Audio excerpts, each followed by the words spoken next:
Please welcome Governor Michelle Lujan Grisham.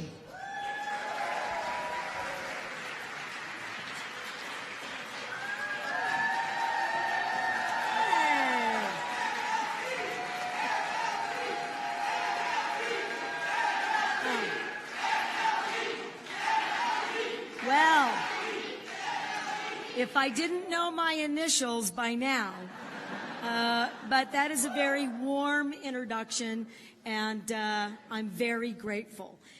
So my job today is twofold, is to make key introductions, and I'd like to, and some introductory remarks, and I'd like to recognize some folks. Now, I know that I can't see all of you, even with my glasses, and it is possible that I will miss some folks, because I am seeing that there are several, so I might do it this way. There are several incredible women's health champions and policymakers from the legislature. And I only have 2 on a list. So what I'm going to do is have all of the members of the New Mexico State Legislature raise your hands, and we are going to recognize them by applauding how incredibly successful they've been at investing and protecting women's health. Raise your hands.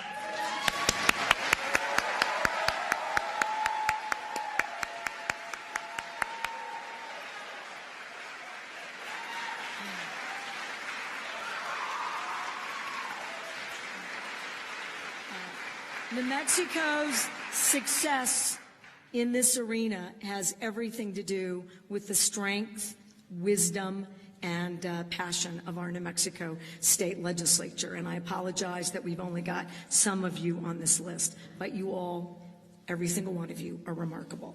I would like to recognize Lieutenant Governor Howie Morales, somewhere. I would like to recognize our illustrious and, frankly, famous, because she's incredible, Secretary of State Maggie Toulouse-Oliver.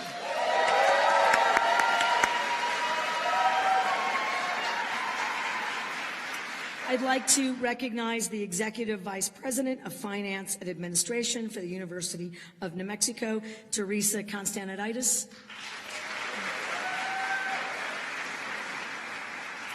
And Senior Vice President for Clinical Affairs at the University of New Mexico Health Sciences Center, a very good friend of mine, and a leader in modeling and protecting individuals from COVID, Dr. Mike Richards.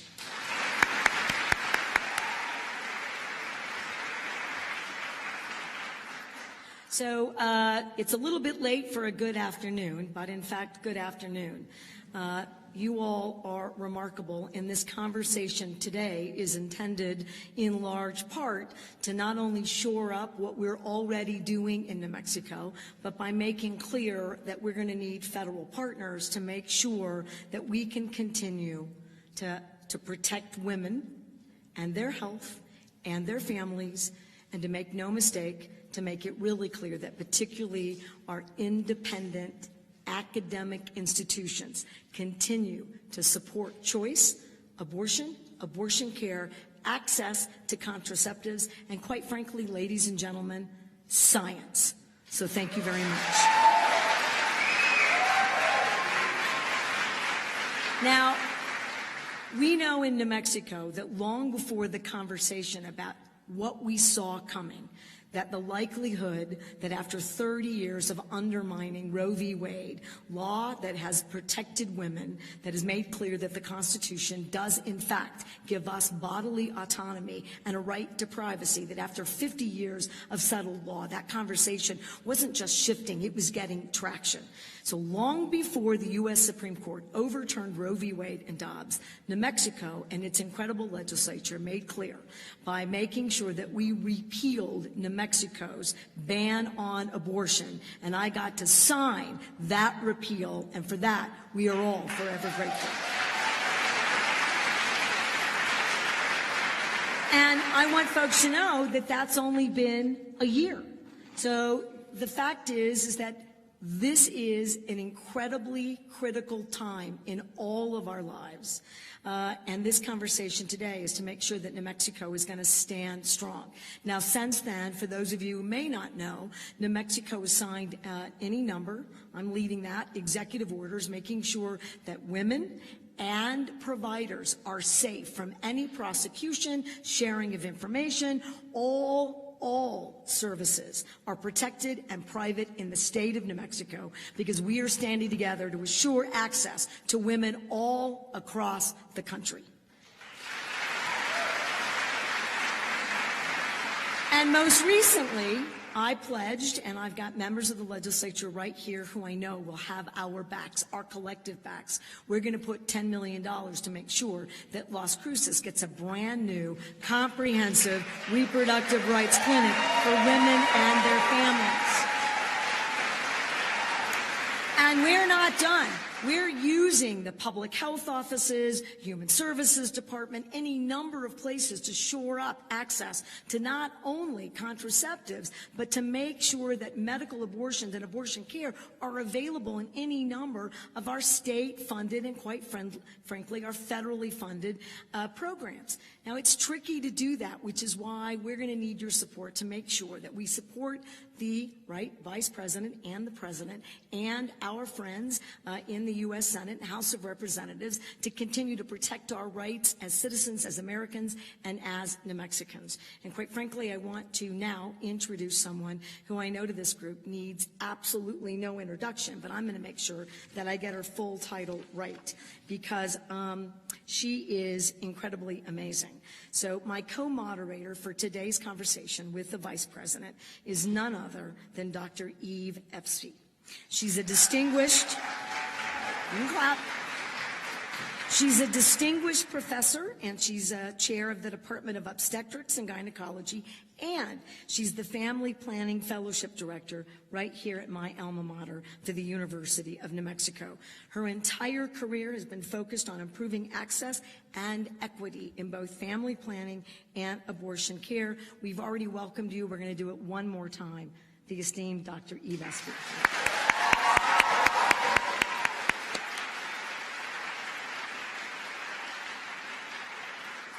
Now, I know that this next incredible opportunity here needs no warm-up or introduction. But I do want folks to know that the Vice President actually has said in many of her introductions of me, that she's known my career, and I'm incredibly flattered, and it's amazing. But the truth is, each of us have seen her as the champion and advocate in every single position, standing up for women and their families in any number of positions, and certainly not the least of which is her long-standing work to protect particularly, but not just women of domestic violence, but women and their families in any of those aspects. Her work and her championing in the United States Senate was remarkable, and I can tell you that as we were preparing with that leaked decision, the Vice President led any number of conversations and efforts leaning in to how this administration and the federal government could support states like New Mexico to meet the needs of women and their families all across the country. She has met with more than 180 state legislators from 18 states to discuss their priorities and how they can weigh in. She's directly, as I mentioned before, reached out to me and invited me and included me in a number of conversations, which has really helped figure out the ways in which we leverage federally qualified health centers and any number of other federal investments in the state. She's championed making sure that sovereign nations can also aid and assist in that reproductive rights and access across the state and across the country. And this month, Vice President Harris has traveled to Connecticut, Texas, California, and Minnesota, and now to New Mexico to participate in conversations about reproductive rights. Please welcome my friend and the incredible 49th Vice President of the United States, Kamala Harris.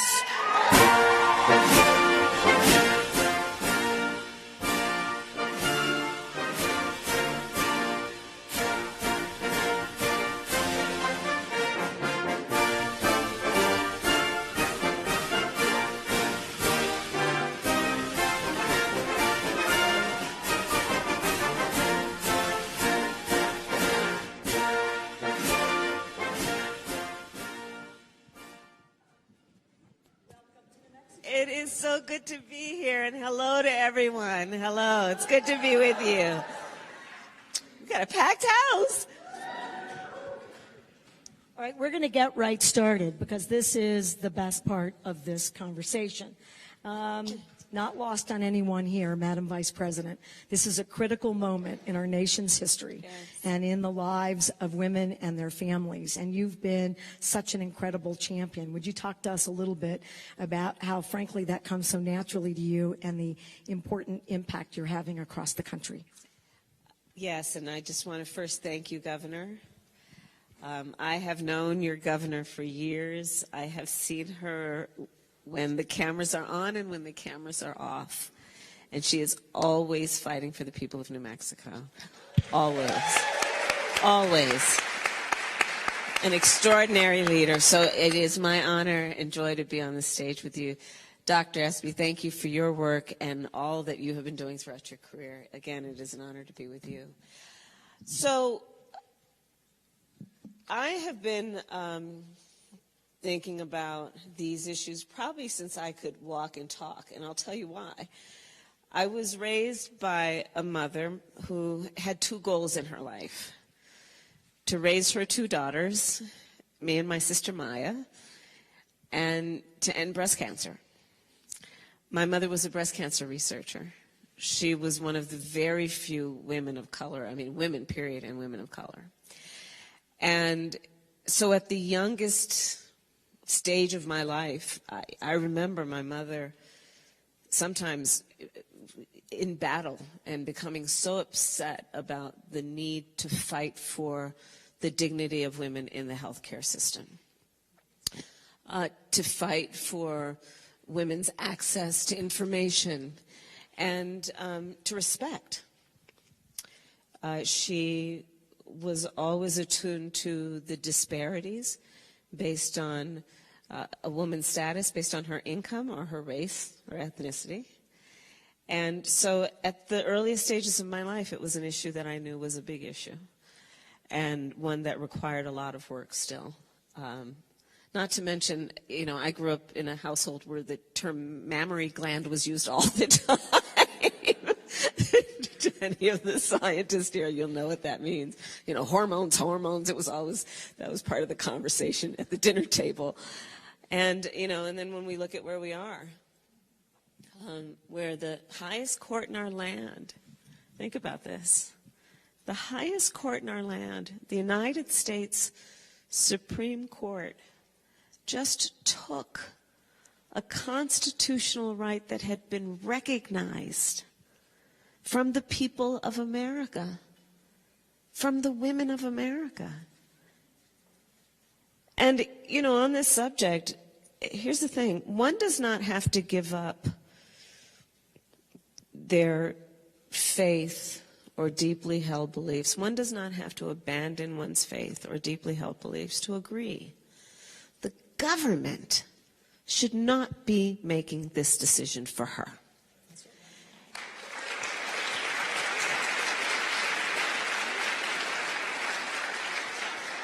But what we are seeing around the country is laws that are being proposed and passed that would criminalize healthcare providers, doctors, nurses, healthcare providers, literally with provisions for jail sentences. Think about that. Laws that are being proposed that would punish women who dare to exercise self-determination and make decisions about what they know to be in their best self-interest, because apparently there are some, I call them extremist so-called leaders, who have decided they're in a better position than she is to make decisions about what's in her best interest. How dare they? How dare they? So this is where we are, but fundamentally, I do think that this issue has so much to do with very important principles that include the importance of dignity and respecting the dignity that each person has and is entitled to be respected. I think that we need to take back the flag on this issue. This is about freedom and liberty. fundamental principles upon which our country was founded that are being attacked right now. So there's a lot at stake on this issue. There is. And I know that this is happening. I'd just love for you to share with us some of those stories. But I'm hearing about women who are having been denied access. I know that Dr. Espy might talk about that a bit. As you've been traveling all across the country, and of course including all of us, talk to us a little bit about women and their families and what they're saying to you. Well, people are really fearful about where we are. You know, and I know you mentioned this, I've been traveling the country, convening among many others state legislators in so-called red states and blue states, and talking with them about what they may or may not be able to do. And again, I want to recognize your leadership and the leadership here in New Mexico. This is a safe haven for the surrounding states. You know, Texas, Arizona, Oklahoma, what you are doing as a sanctuary or a safe place for them. But people are scared. And I mean, think about this. Among the laws that are being proposed and passed include laws that make no exception for rape or incest. Now, again, you asked earlier why and how I come at this. I spent a majority of my career as a prosecutor, and the majority of that time focused on crimes against women and children. I specialized in child sexual assault cases. The idea, again, that a so-called leader would pass a law that would prohibit someone who has survived such an extreme act of violence and violation, and a violation of the autonomy of her body, and then to pass a law saying, in addition, you cannot make choices about your body. It's immoral. It's immoral. And so, or they're passing laws that say, well, you report it to police. That's her decision whether she reports it to police, not their decision.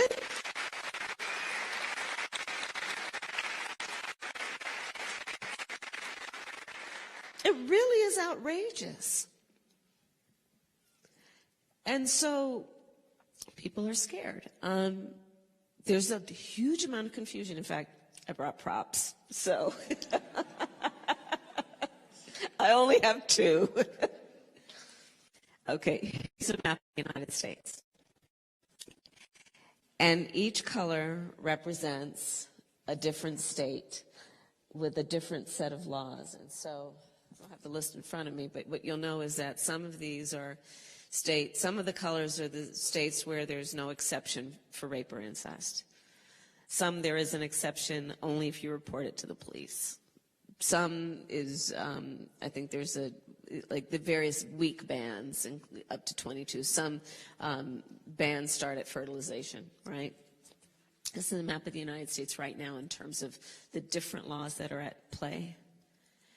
Confusion. And the thing we know about an environment where there's confusion is that it is ripe then for misinformation and disinformation and predatory behaviors, right?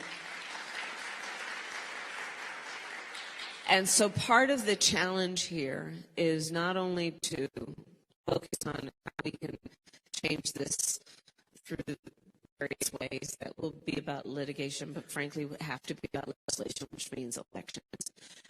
But there's also the work that we have to do right now, and I know this is an auditorium full of leaders, to use your social network, to use your political, to use the standing that you have among your friends in your community, to keep and constantly focusing and iterating and reiterating the facts. Because there's so much misinformation out there and confusion.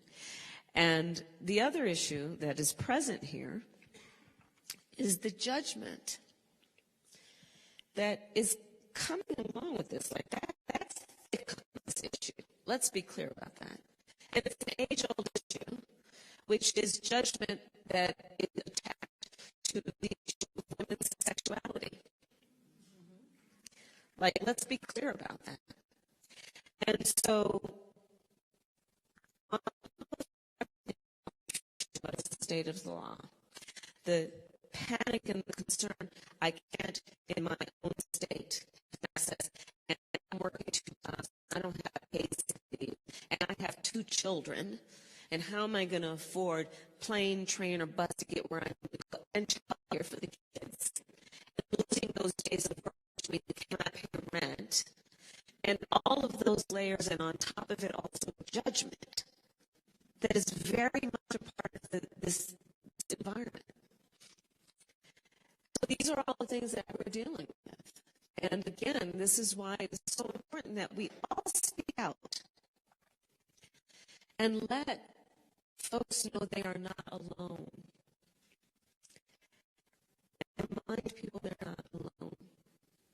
Because that is the thing that can really most harm someone, is if they feel they're alone and there's no one there who sees them, hears them, and cares about them, and is willing to help them. Therein lies the power of the people to use our collective voices, our individual voices, to remind people they're not alone.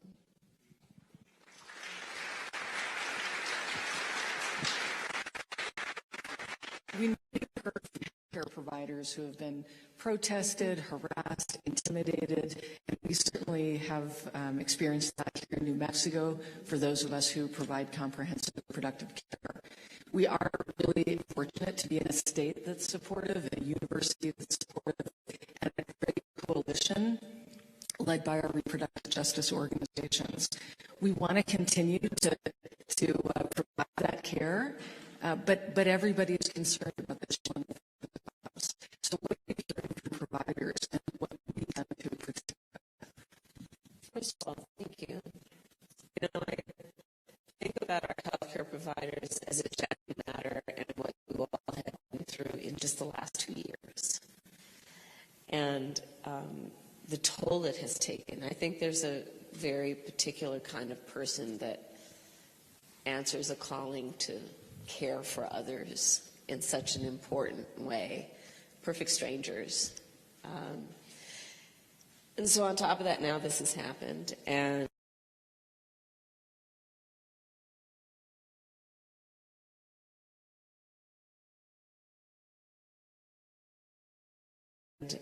so not only are we dealing with providers already feeling exhausted and underpaid, but now we have this situation. And so what I'm hearing is a number of things. I'm hearing, again, fear because of the threats and the acts of harassment. I'm hearing stories about, you know, the number of protesters outside of a healthcare provider, a reproductive healthcare provider. It might be double the number of people who are trying to get in, and what that means in terms of intimidation of everyone. And I'm also hearing, I must tell you, an extraordinary amount of strength. I think moments like this, moments of struggle, reveal the heroes among us. And what I'm hearing are people like you who are just determined to dig in your heels and stand up for people who need your help, in spite of the toll it is taking on you personally. And in terms of what we can do, one of the things that we've been doing through our administration is, for example, through the Department of Health and Human Services, sending out information and informing, for example, pharmacies that they cannot discriminate against people who are going to get their medication because of their own idea about what and who should get what kind of medication. Sending edicts out to hospitals about what they have a legal requirement to do in terms of providing emergency medical care, EMTALA.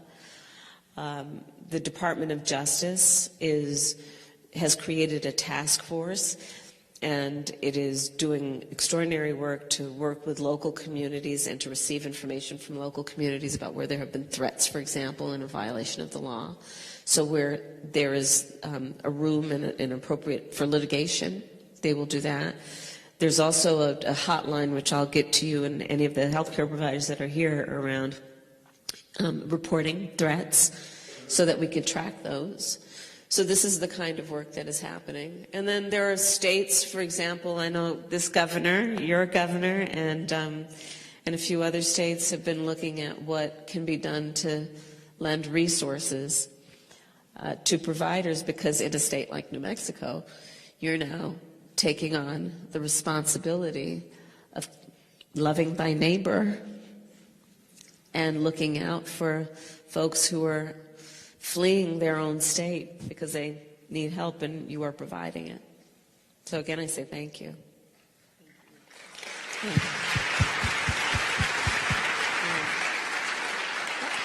I moved us a little quickly, just making sure that we have as much time with you as possible. So what I'm going to do is highlight something about Dr. Espy and then have Dr. Espy ask the fifth question.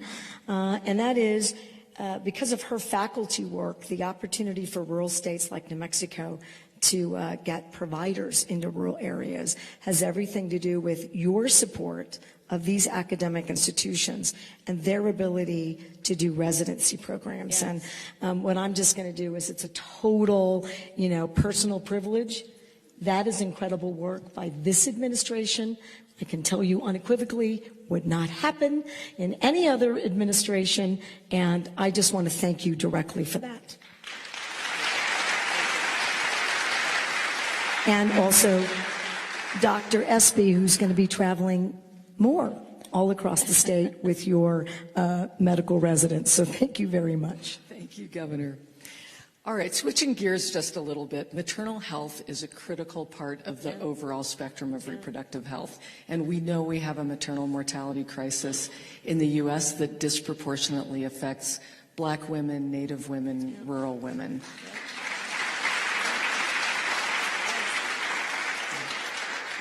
I do want to salute Governor Lujan Grisham for extending Medicaid to 12 months postpartum.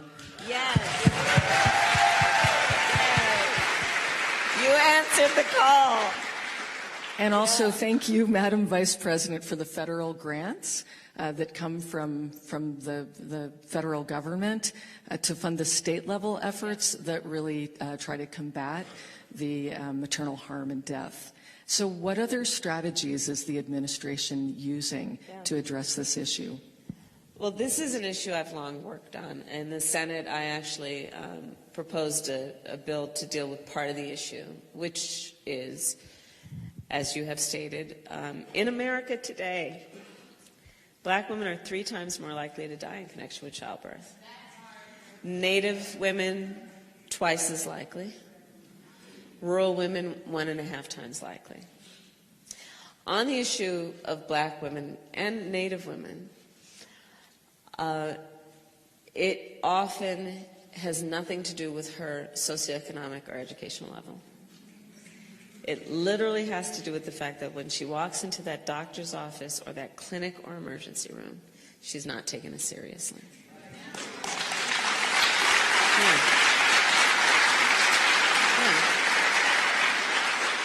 And so when I was in the Senate dealing with this, one of the proposals, and that is still part of our agenda now in the White House, is to address one piece of this, which is the racial bias piece of it, by requiring training of healthcare providers on the issue of racial bias.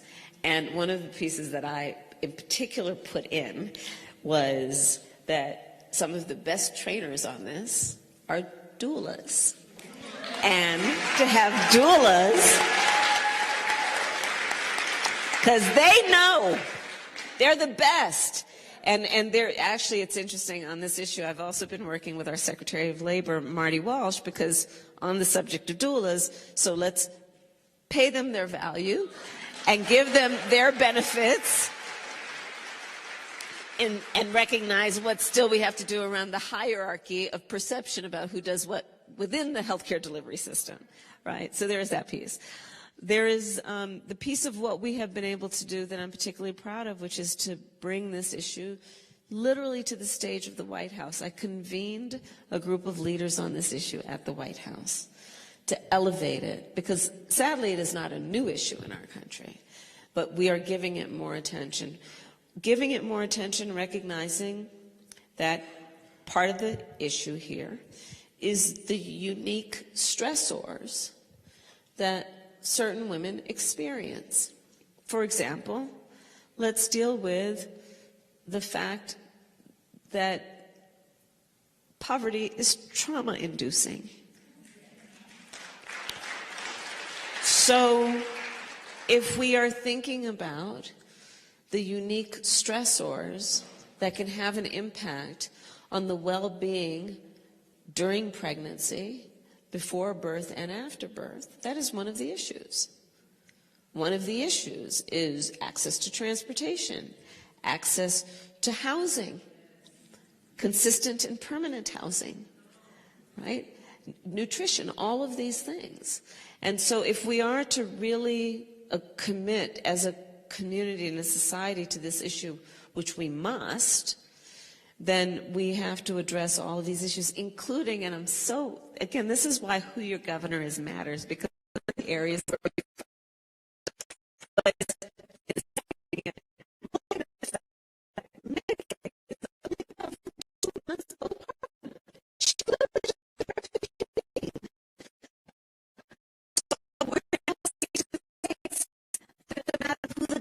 is extended to 12 months. And this is what you've done.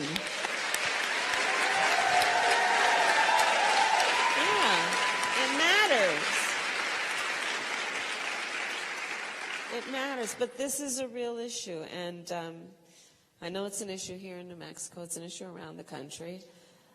I have someone very close to me who just last month lost a family member who died during childbirth, and the baby died. We're in the year of our Lord 2022. So it's a very real issue, and I would challenge the hypocrisy of some who say they care about life, but then ignore issues like this.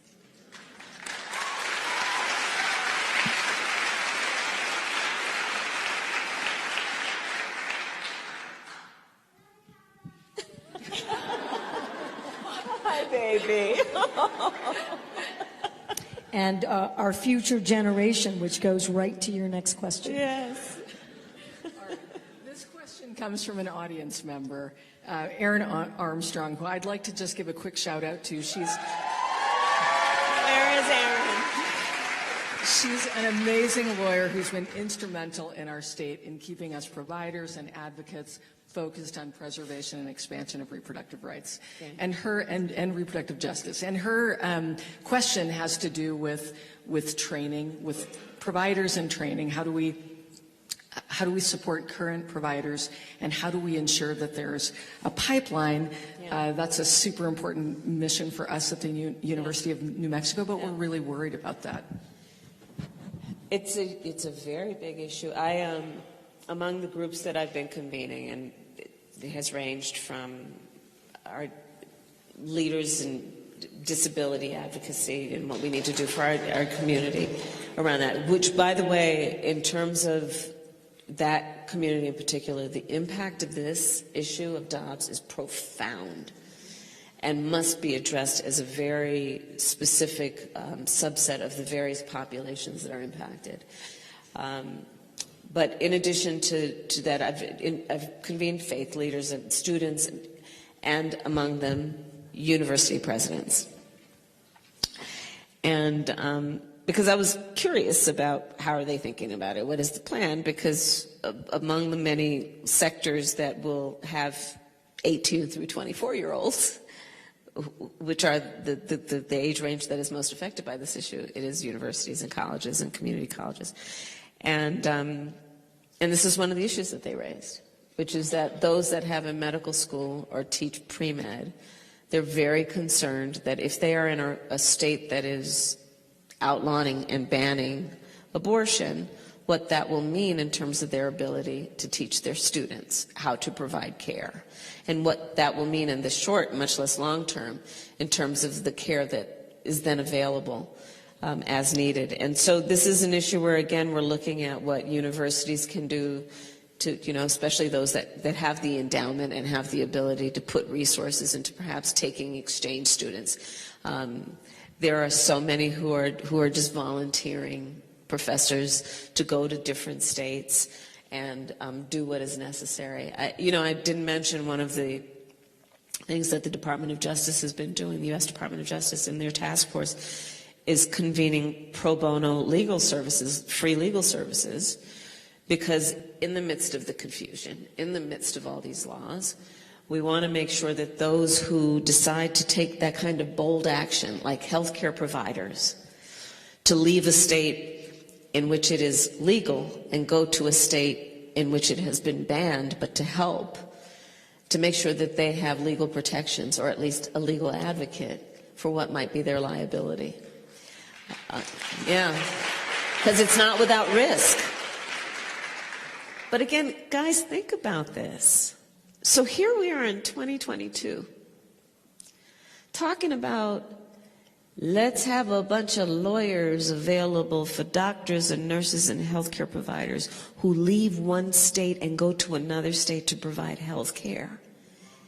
Think about this. As Vice President, I have now met with, my team has told me, I've now met with 100 world leaders, in person or by phone. Presidents, prime ministers, chancellors, kings. Here's the thing. When we walk into those rooms representing the United States of America, we can, historically, traditionally, walk in those rooms, chin up, shoulders back, talking about the importance of democracies, the importance of rule of law, human rights, civil rights. And in that way, we have held ourselves out to be and have been treated as a role model, representing the greatest democracy, flawed though it may be, in the world. But the thing, because I know who's in this audience, about being a role model that we all know, is when you're a role model, people watch what you do to see if it matches what you say. And people around the world are watching what is happening to our country right now. In fact, as Vice President, I've been also receiving people at the place where I now live.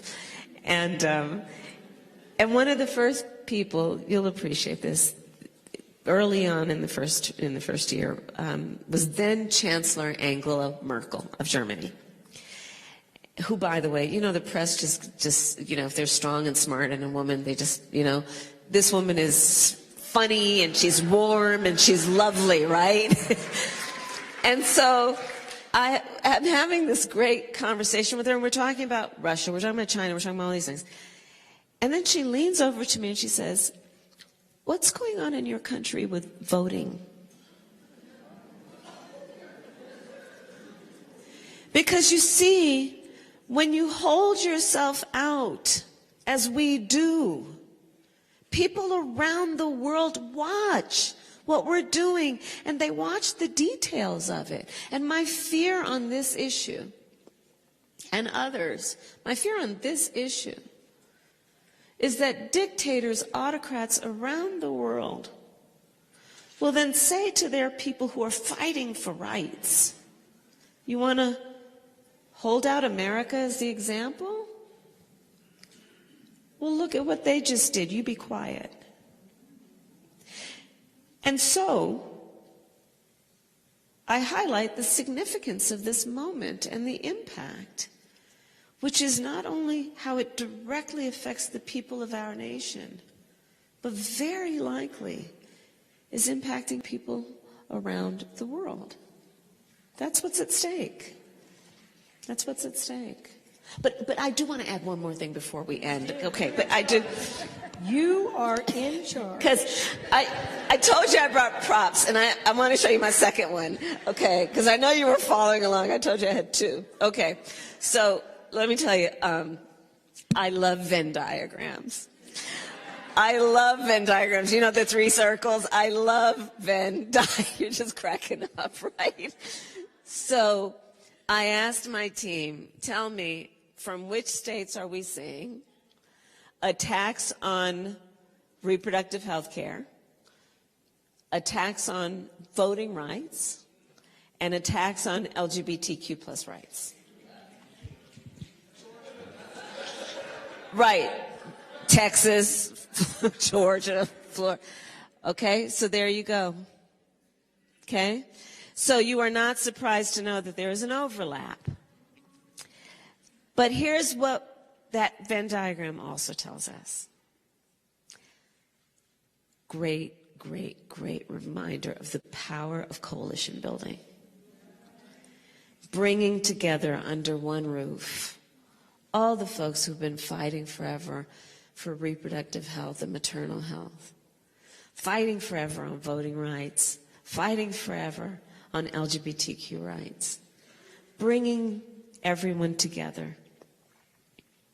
Because this is a movement. And on the issue of choice, this is about a movement that started generations before and culminated in Roe v. Wade. That we are now, because we're sitting here at this moment together, charged with picking up. We are charged with picking up that movement. And, you know, my parents met when they were students fighting for civil rights back in the day. And one of the things that we all remember about all the greatest movements that have been about the expansion of rights in our country, one of the greatest ingredients of those movements has been the coalition building. So let's rededicate ourselves to that and see the strength that we have in community and community building and organizing. Well, on that note, as we close up, we're out of time, I'd like to do a shout out. She's here in the audience, Krista Pacheco, who's the Vice President of the Associated Students of the University, asked that question, right? What's the call to action here? Yeah. Build a coalition, be clear about our purpose here, be clear about this moment in time. Mm-hmm. And my pitch to you is take those words of the Vice President directly to heart. Don't let a second go by without fighting to protect women and their families, and do exactly as she said, build coalitions everywhere and make them matter.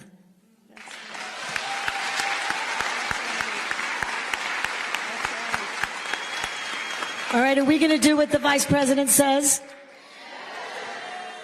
Awesome. And I don't know if you had any closing remarks. I'm under very strict orders, and I see two big zeros staring at me. So I'm going to ask you to close us up and to thank you for giving us more time, and we're grateful to you. It's my joy and pleasure and honor. I guess my last point would be this. Well, I guess there's 2 points. One, elections matter. This is not a political event, but elections matter. That's a fact. Second point I'll make is this. Democracy, right? And so we've talked about the importance of rule of law, human rights, which very much this is at the center of freedom, liberty. The nature of democracies, from my perspective, is there's a duality to it. On the one hand, when a democracy is intact, it's extremely strong in terms of what it does to protect and defend individual rights and freedoms and